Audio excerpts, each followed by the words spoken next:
నమస్తే. నేను మీ నాగబాబుని. ఒక సగటు భారతీయుడిని, ఒక హిందువుని. అదేంటి మీరంతా నాస్తికుడు అనుకుంటున్న నాగబాబు హిందువుని అంటున్నాడని అనుకుంటున్నారా? ఆదిశంకరుల అద్వైతం, రమణుల ఆత్మజ్ఞానం, వీళ్ళిద్దరూ చెప్పిన నిరాకార స్వరూపమైనటువంటి ఆ పరమాత్మను నమ్ముతాను. హిందువు అనేది ఒక నమ్మకమో ఒక మతమో కాదు, ఇది ధర్మం, మన జీవన విధానం. అవివేకుల్ని అజ్ఞానుల్ని ఎడ్యుకేట్ చేసేలా చెప్పాలంటే ఇది ఒక జియోగ్రాఫికల్ ఐడెంటిటీ కూడా. ఆసేతు హిమాచలం నుంచి హిందూ మహాసాగరం వరకు ఈ పుణ్యభూమిలో పుట్టిన ప్రతి ఒక్కడూ హిందువే. ఈ దేశంలో ఈ ధర్మంలో చార్వాకులు కూడా చోటుంది కాబట్టి నేను నికార్సైన హిందువుని. నా ధర్మాన్ని గౌరవిస్తూ ఇతరులను కించపరచకుండా బతుకుతున్న ఒక ప్రౌడ్ సనాతన హిందువుని. అందుకే నాకు ఎమ్మెల్సీగా కౌన్సిల్లో మాట్లాడే అవకాశం రాగానే హిందూ మతం కోసం పాటుపడే అర్చకుల చాలీ చాలని జీతబత్యాల గురించి మాట్లాడాను. మరి వైసీపీ నాయకుల సంగతి ఏంటంటారు? రండి చూద్దాం.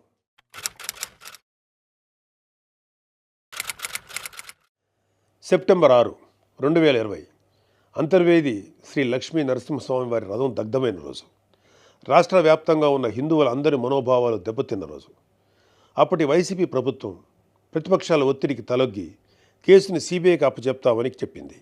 కట్ చేస్తే 2023లో ఒక హిందూ హక్కుల యాక్టివిస్టు ఆర్టీఐ వేశాడు. దానికి సిబిఐ ఏం సమాధానం చెప్పిందో తెలుసా? అసలు ఈ కేసు మేము టేకప్పే చేయలేదని చెప్పారు. మసిపూసి మారేడికాయ చేయడంలో ఎక్స్పర్ట్స్ అయినటువంటి ఒక్క వైసీపీ నాయకుడైనా దీని మీద మీడియాలో మళ్ళీ మాట్లాడడం చూసారా?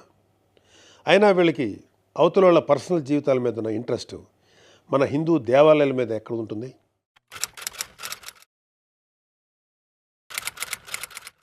డిసెంబరు 2020 రామతీర్థం రాముడు మనకు ఒక దైవం. మహావిష్ణువు అవతారం మాత్రమే కాదు, అంతకు మించి. ఈ దేశం తాలూకు ఆస్తిత్వం రామకథలో ఉంది. ఒక మనిషి ధార్మికంగా ఎలా బ్రతకాలో రామాయణం చెప్తుంది. రామాయణంలో మారీచుడు చెప్తాడు, రామో విగ్రహవాన్ ధర్మ సాధు సత్య పరాక్రమ అని. ఈ భూమి మీద రాశీభూతమైన ధర్మమే శ్రీరాముడిని నమ్మే జాతి మనది. అలాంటి రాముడి శిరస్సును నరికినా పట్టించుకోని ప్రభుత్వం వైసీపీ ప్రభుత్వం. అప్పటి ప్రభుత్వం ఇన్వెస్టిగేషన్లో చూపించిన నిర్లక్ష్యం వల్ల దీని వెనుకున్న అసలు దోషులను శిక్షించలేక ఏదో నామకే వాస్తే కేసులు పెట్టి దీన్ని నీరు కార్చారు. అయినా మీకు మీ మంత్రులకి రిలీజ్ సినిమాలకు రివ్యూలు ఇవ్వడం మీద ఉన్న శ్రద్ధ రాముడి మీద ఎందుకు ఉంటుంది?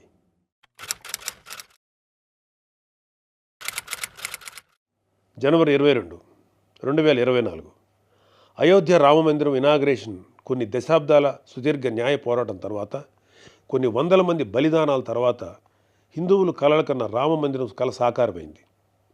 దేశమంతా ఒక పండగలాగా దీన్ని సెలబ్రేట్ చేసుకున్నారు. మన రాష్ట్రం నుంచి పవన్ కళ్యాణ్ గారు, చంద్రబాబు నాయుడు గారు కూడా వెళ్ళి అందులో పాలు పంచుకున్నారు. కానీ ఈరోజు హిందువుల మీద ఎక్కడ లేని ప్రేమ వలకపోస్తున్న వైసీపీ నాయకుడు గారు కనీసం ఫార్మాలిటీకైనా ఒక ట్వీట్ కానీ ఒక వీడియో బయట కానీ పెట్టారా? పోనీ మీ స్టాండ్ ఏంటో ఓపెన్గా ప్రజలకు చెప్పే దమ్ము అయినా మీకుందా? మీకు వ్యతిరేకించే ధైర్యం లేదు. అలా అని అభినందించే సంస్కారం అంతకంటే లేదు. వెరసి మీ మనసులో హిందువుల మీద కుళ్ళు కుతంత్రాలు తప్ప ఇంకేమీ లేవు.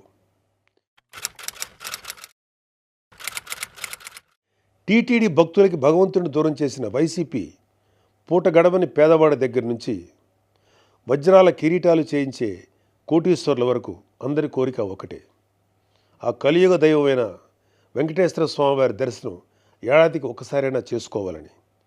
ఒక సామాన్య భక్తుడు నెల నెలా డబ్బులు కూడబెట్టుకొని మరి ఆయన చూడడానికి కొండ మీదకి వెళ్తాడు.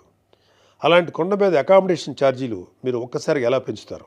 నందకం, పాంచజన్యం, కౌస్తుభం, ఒకలామాత గెస్ట్ హౌసుల్లో 500కి దొరికే రూమ్ని 1000కి ఎలా పెంచారు?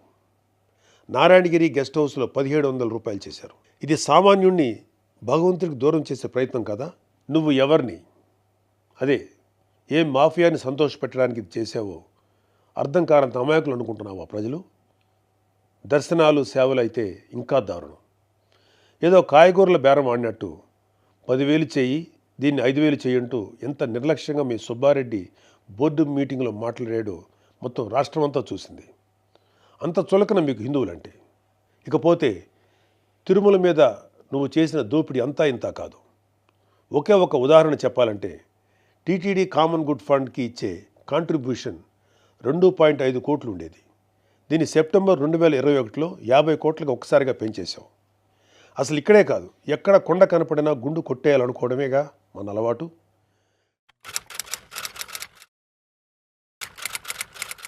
Declaration form.